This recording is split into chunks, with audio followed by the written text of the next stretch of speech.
नमस्कार मंडळी, तुमचं पुन्हा एकदा एका नव्या व्हिडिओमध्ये स्वागत आहे.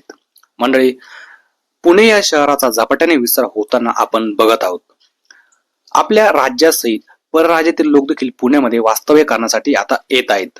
कारण पुण्यामध्ये IT कंपन्या असो किंवा बाकीचे उद्योग असो यांची संख्या जास्त असल्यामुळे येथे रोजगार देखील लवकर उपलब्ध होत आहेत आणि यामुळे पुणे या शहराची लोकसंख्या देखील झपाट्याने वाढायला सुरुवात झालेली आहे.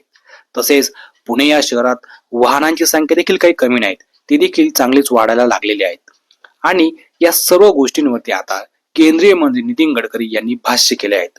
पुण्यामधील ज्या काही समस्या आहेत त्या समस्यांवरती त्यांनी एक विधान केलेलं आहे.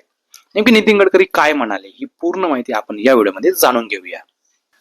पुण्यातील एका कार्यक्रमामध्ये बोलत असताना नितीन गडकरी असं म्हणाले की हवा प्रदूषण, वाहतूक कोंडी यासारख्या विविध समस्या पुण्यामध्ये असल्या तरी पुण्यामध्ये येणाऱ्यांची संख्या किंवा प्रमाण हे दिवसेंदिवस वाढतच आहेत.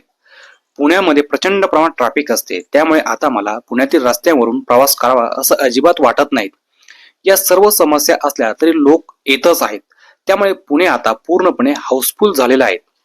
एखादा हॉल असतो ना, त्याची कॅपॅसिटी असते, तरी येऊ द्या हे सगळं किंवा हे विश्व आपले घर असं म्हणावं लागेल.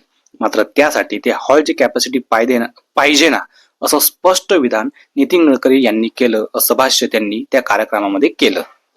नितीन गडकरी यांच्या विधानावरती मनसेकडून देखील एक विधान करण्यात आलेलं आहे.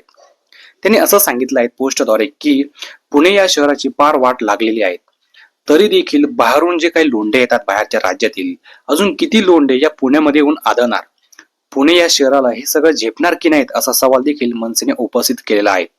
त्यामुळं नितीन गडकरी जे काही बोलले किंवा मनसे जे काही बोलले की पुणे शहरामध्ये दिवसेंदिवस बाहेरच्या राज्यातील लोक जे येऊन राहत आहेत, त्यामुळे पुणे शहराची वाट लागलेली असे जे लोक म्हणतात, किंवा असं जे काही नितीन गडकरी म्हणाले की पुणे या शहरातील वाहतूक कोणी देखील जास्त प्रमाणात वाढली आहे, तर याबद्दल आपलं मत काय आहे नक्की आम्हाला सांगा.